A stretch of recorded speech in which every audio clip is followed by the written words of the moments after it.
Hello, my friends and family from Rwanda. This is Rwanda. Rwanda! Arsenal, please stop promoting a criminal country. Rwanda is a criminal country. Durante um jogo entre o Bayern e o Eintracht Frankfurt em fevereiro de 2025, torcedores levaram para a Allianz Arena uma faixa que dizia: "Visite Ruanda, quem olha com indiferença está traindo os valores do Bayern". A ideia era deixar claro que para eles, o patrocínio fechado em 2023 com o país africano é absurdo e inaceitável. A marca do Visite Ruanda chegou na Europa em 2018, num acordo milionário com o Arsenal.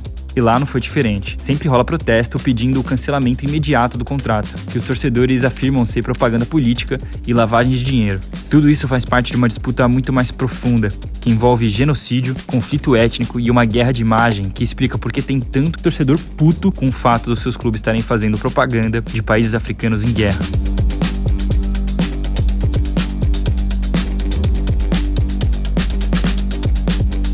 Esse aí é o Davi Luiz quando jogava no Arsenal. Everybody here, the family. Unbelievable. What experience. Nesse vídeo surreal que tá no canal do clube no YouTube, ele conhece uma família de gorilas, fala sobre como essa experiência é maravilhosa e convida todo mundo a fazer o mesmo, visitar Ruanda. Mas ele foi só o primeiro. Nos anos seguintes, outros jogadores do Arsenal e do PSG fizeram praticamente a mesma viagem. E claro, tudo foi gravado e postado nas redes sociais. Já em abril de 2021, os jogadores do PSG gravaram esse vídeo. Nuestros hermanos y hermanas ruandeses para conmemorar el genocidio contra los Tutsi. Kwibuka. Remember, unite, renew. Eu quero que você preste atenção nessa palavra aqui. Kwibuka. Kwibuka é o termo usado para lembrar o genocídio dos Tutsis que aconteceu em Ruanda e que completava 27 anos. Por mais estranho que possa parecer o elenco do clube francês falando sobre um genocídio africano décadas depois, essa mensagem não tem nada de aleatória.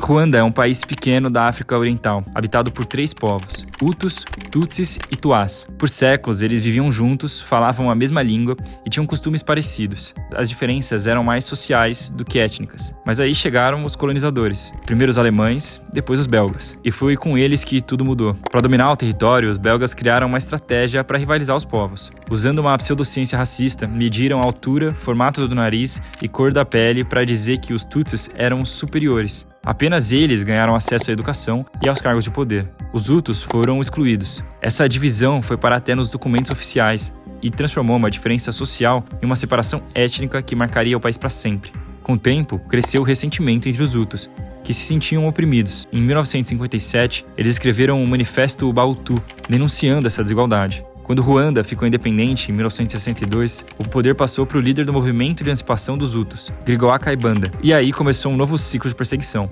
Milhares de Tutsis fugiram do país, e quem ficou passou a ser tratado como inimigo.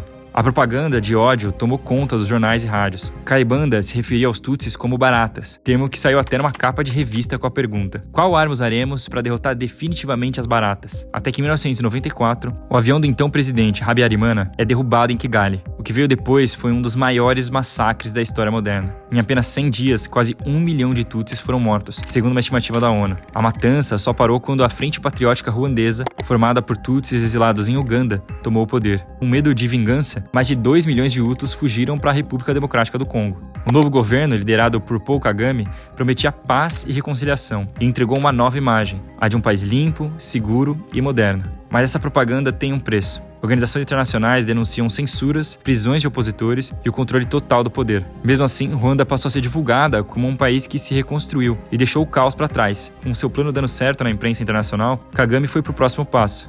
Torcedor do Arsenal e apaixonado por futebol, ele percebeu que o esporte podia ser o cartão de visitas perfeito dessa nova Ruanda que ele queria mostrar para o mundo.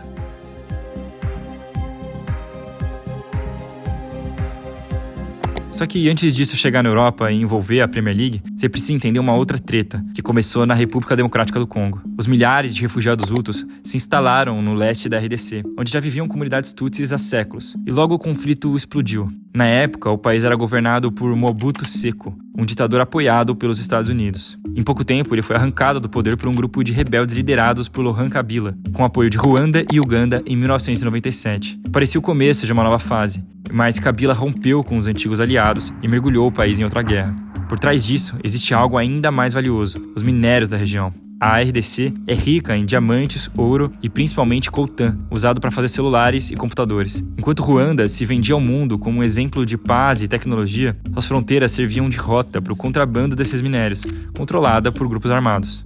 Um deles é o M23, milícia formada por tutsis congoleses e acusada pela ONU de receber apoio de Ruanda. Em 2024, antes da semifinal da Copa Africana de Nações, os jogadores da RDC taparam a boca e simularam uma arma apontada para a cabeça, em um protesto contra o silêncio do mundo diante da tragédia no país. Desde então, outros atletas usam o mesmo gesto para denunciar essa situação em campeonatos europeus. Ruanda nega qualquer ligação com o M23 e diz que a RDC é quem apoia as milícias Hutus ligadas ao genocídio de 94. Mas a ONU e outras organizações veem diferente. Apontam que Ruanda usa essa desculpa para ampliar seu poder e explorar os minérios da região. E há aqui a raiz do problema e o motivo de ser uma questão nos patrocínios do futebol europeu.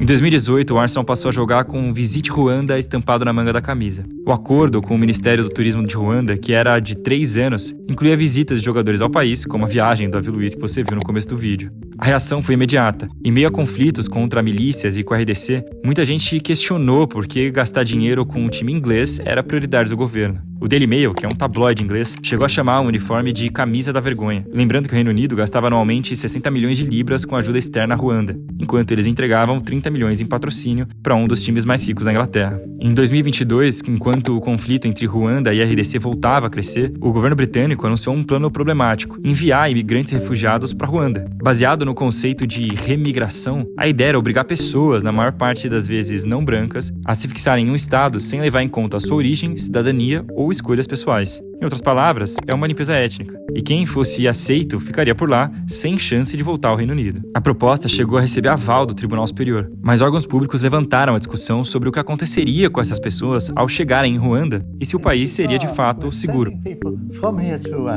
You're saying it's a safe country, and yet we're taking people from Rwanda who are claiming and being given refugee status here, not 30 years ago, but now. But that's because they are opposing the government, and the government in Rwanda is not perfect by any stretch of the imagination.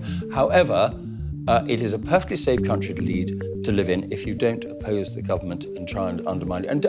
Um ano depois, a Suprema Corte Britânica derrubou a proposta, apontando o histórico ruim de direitos humanos do país e o risco real de que essas pessoas fossem enviadas de volta para lugares perigosos de onde fugiram inicialmente. Mesmo com críticas, o Arsenal manteve o patrocínio, dizendo que a parceria ajudava Ruanda a atrair turismo e investimento no futebol local, ainda que o governo prefira investir no futebol europeu do que na própria seleção. E a ideia deu tão certo que o país expandiu a estratégia. Em 2019, patrocinou o PSG, em 2023, o Bayern e em 2025, o Atlético de Madrid. Do outro lado da guerra, essa estratégia do inimigo ficou popular, e a RDC também anunciou investimentos milionários no esporte, repetindo o mesmo padrão de Ruanda. Em junho de 2025, Milan e Mônaco passaram a estampar RDC, Coração da África, nas camisas. E em julho, o Barcelona concordou em levar a mensagem nos uniformes de treino. Oficialmente, é para mostrar o esporte e a cultura do país, mas na prática, é uma disputa política com Ruanda.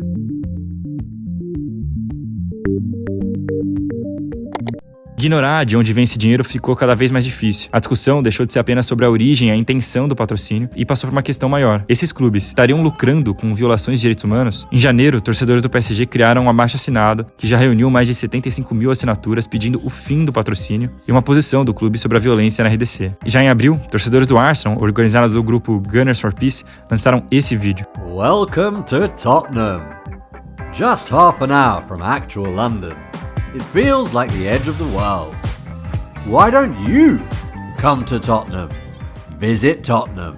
Além de promover o turismo no bairro de Tottenham, em Londres, eles distribuíram faixas para cobrir o Visit Ruanda nas mangas das camisas na frente do Emirates Stadium, dizendo que até estampar o nome de um rival seria melhor que o de Ruanda, acusando o país de tirar dinheiro do próprio povo para financiar uma milícia. Em agosto de 2025, por causa da pressão cada vez maior, o Bayern soltou uma nota para deixar claro que, ao contrário do que a imprensa estava divulgando, a parceria entre o clube e o Ministério do Turismo de Ruanda não tinha acabado e tinha apenas passado de um acordo comercial para um programa de desenvolvimento do futebol em Kigali.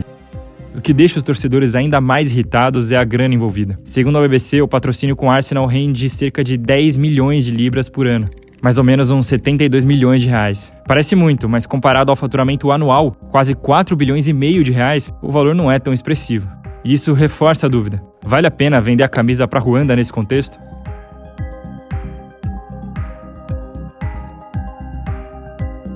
Em fevereiro de 2025, o presidente da RDC propôs aos Estados Unidos acesso aos minerais do país em troca de ajuda para acabar com o conflito em Ruanda. Em junho, Ruanda e a RDC assinaram um acordo de Washington, que prevê a saída das tropas ruandesas e o fim do apoio congolês às milícias locais. Tem também uma parceria econômica, que, claro, beneficia os americanos. Mas o grupo rebelde M23 ficou de fora e tem discussões paralelas com a RDC, já que as negociações com eles não são tão simples. Depois de 8 anos de parceria e muita pressão da torcida, o Arsenal desistiu e finalmente anunciou que não vai renovar o contrato com o Visit Ruanda, mas sem pressa. A frase só vai sair do uniforme no final da temporada, em maio de 2026. Mesmo com protestos e polêmicas, os clubes escolhem manter os patrocínios de Ruanda e RDC, com justificativas que não convencem. No futebol, a grana fala mais alto, e a decisão de não recuar deixa claro que as discussões morais e éticas não são uma prioridade na hora de tomar decisões.